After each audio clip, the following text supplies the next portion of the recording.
विशेष कर जो लोग एक दुर्भाग्यपूर्ण घटना में मारे गए, रजौरी के क्षेत्र में, इनके आप्तजनों से मिलना और इनकी दुख में सहभागी होना ये उद्देश्य था। परंतु आज मौसम के कारण वहाँ मैं पहुँच नहीं पाया। सभी के सभी सातों परिवारों के सभी सदस्यों के साथ मेरी टेलीफोन पर बातचीत हुई है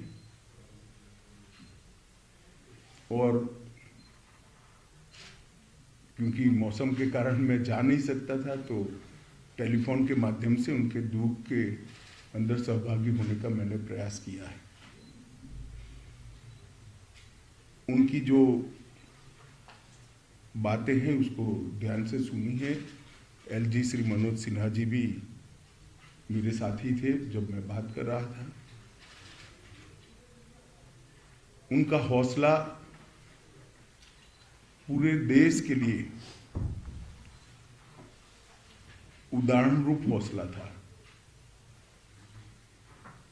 सभी लोगों का कहना था, एक क्षेत्र हमारा है, हम इसको नहीं छोड़ेंगे।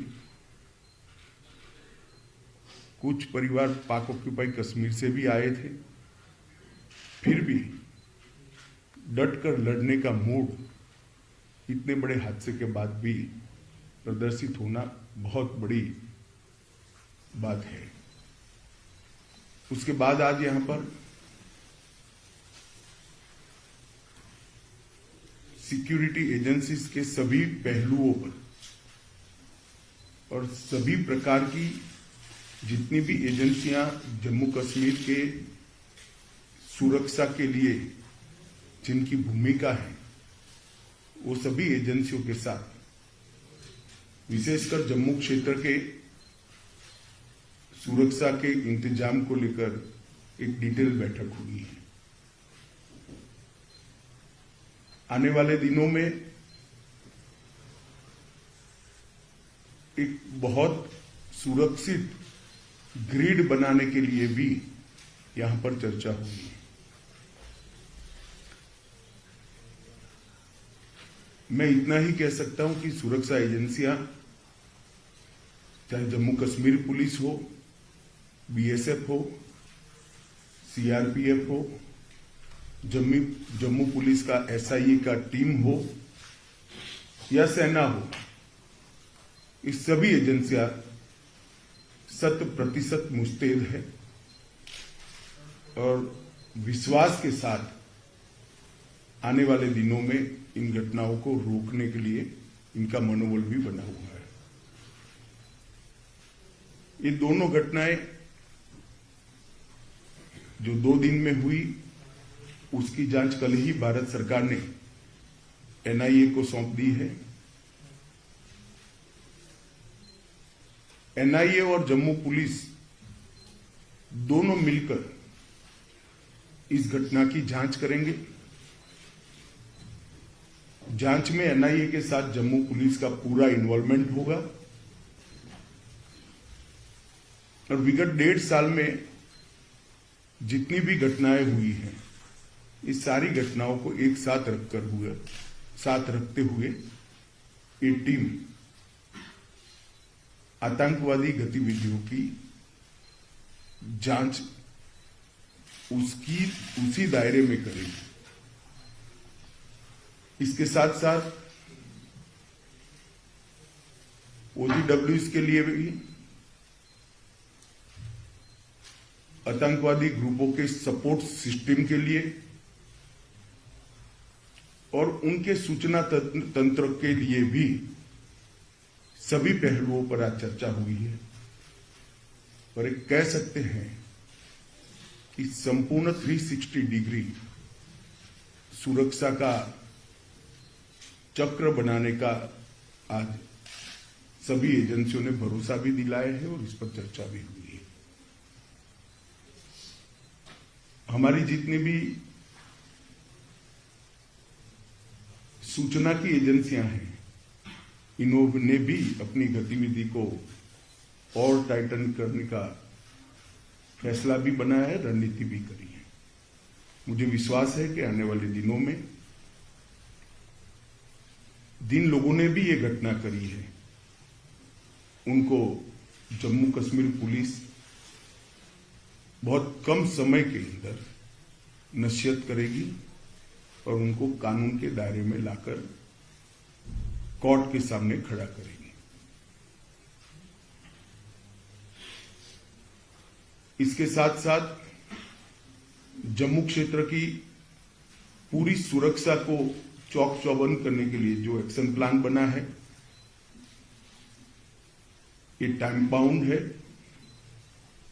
और 3 महीने के अंदर हर क्षेत्र के अंदर सुरक्षा ग्रिड को मजबूत करने का आज फैसला हुआ है। मैं जम्मू के नागरिकों को इतना भरोसा दिला सकता हूं कि इनकी आतंकवादी ग्रुपों की मंशा जो भी हो, परंतु हमारी एजेंसियां मुस्तैद होकर जम्मू की सुरक्षा करेगी। धन्यवाद।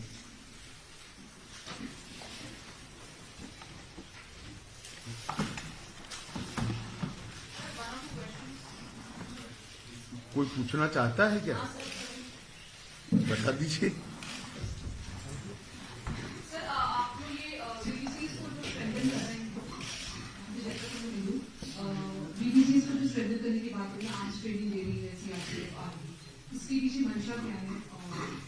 नहीं, इसको ये घटना के साथ मत जुड़िए। ये फैसला अगस्त अंत में लिया गया है। भारत सरकार ने अगस्त अंत में ही ये फैसला लिया था कि विलेज डिफेंस कमेटी को मजबूत किया जाएगा। सर, ड्रोन से हथियार गिराए जा रहे हैं, लगातार एक मेजर चैलेंज बना हुआ है। घाटी में भी हाइब्रिड टेररिज्म जो है वो एक नया पनप के आ रहा है, जहां पर टेररिस्ट का कोई उनका रिकॉर्ड नहीं है, लेकिन उन्हें हथियार देके आतंकी घटनाओं को अंजाम दिया जा रहा है। माइनॉरिटीज पे टारगेट किया जा रहा है, उनको मारा जा रहा है। तो सर, इसके सिलसिले में क्या क्या डिसीजन लिए गए हैं, कुछ बता पाएंगे सर? स्पेशली ड्रोन का जो थ्रेट है उससे टैकल। सरदार जी, ये डिसीजन अगर मैं बता पाऊंगा तो उनके लिए क्या बचेगा भैया? क्या सवाल पूछेगा?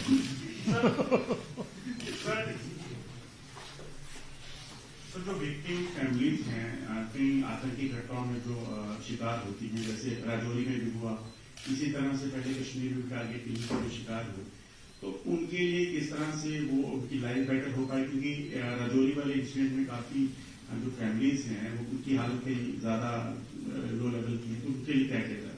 नहीं, हर स्तर पर, चाहे घाटी हो, चाहे जम्मू हो, चाहे राजौरी हो, चाहे पूंछ हो, चाहे साउथ कश्मीर हो, जो विक्टिम फैमिलीज है इसके साथ सरकार बिल्कुल मजबूती से खड़ी है। इसकी प्रस्तावित योजनाएं हैं और योजनाओं के ऊपर भी लेफ्टिनेंट गवर्नर को बहुत सारे अधिकार होते हैं। कोई योजनाएं स्पेसिफिक हिस्सों में अप्लाई नहीं होती है, कुछ मर्यादाएं आती है, तो लेफ्टिनेंट गवर्नर कैन डिसाइड। इसमें कोई कोताही नहीं बरती जाएगी। बड़े संवेदनशीलता से और सम्मान के साथ इनके परिवार की सभी चिंता की जाएगी। What is the security situation post these civil attacks in Rajouri and Poonch in Jammu and Kashmir? देखिए, अगर आप इस तरह से स्पेसिफिक पूछना चाहते हैं तो मैं इतना ही कह सकता हूं कि हमने पूरी व्यवस्था की है और सुरक्षा व्यवस्था चौक चौबंद है। एक घटना के आधार पर या कुछ आंकड़ों के आधार पर इसका मूल्यांकन नहीं हो सकता।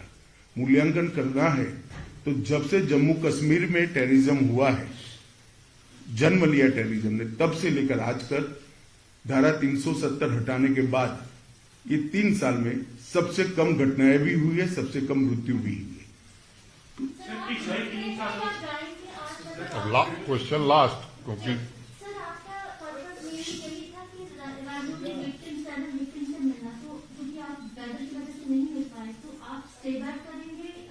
ना, आज स्टे बैक नहीं करूंगा क्योंकि कल भी मौसम के हालात 3 दिन तक ठीक नहीं बताए जा रहे हैं, मगर मैं जरूर आऊंगा और उनको मिलूंगा।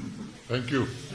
बता दीजिए आप अंतिम। सर, जिस तरह से पिछले 3 सालों में हमारे सुरक्षा बल जो है आतंकवाद को मुंहतोड़ जवाब दे रहे हैं, तो क्या ऐसा माना जाए कि आने वाले चंद सालों में आतंकवाद जो है वो जम्मू कश्मीर में इसका आखिरी पड़ाव है? हमारा प्रयास तो यही है और आंकड़े अगर आप देखेंगे तो इसी दिशा में जा रहे हैं। हमारे सुरक्षा बलों ने आतंकवाद को मुंह तोड़ जवाब दिया है और सभी दृष्टि से आतंकवादियों के हताहत होने की संख्या, नागरिकों को मरने की संख्या, तो आतंकवादियों को हताहत होने की संख्या बढ़ी है, नागरिकों के मरने की संख्या कम हुई है। और जो माइनॉरिटी किलिंग की बात करते उसमें भी सबसे कम आंकड़ा यही 3 साल में है। धन्यवाद।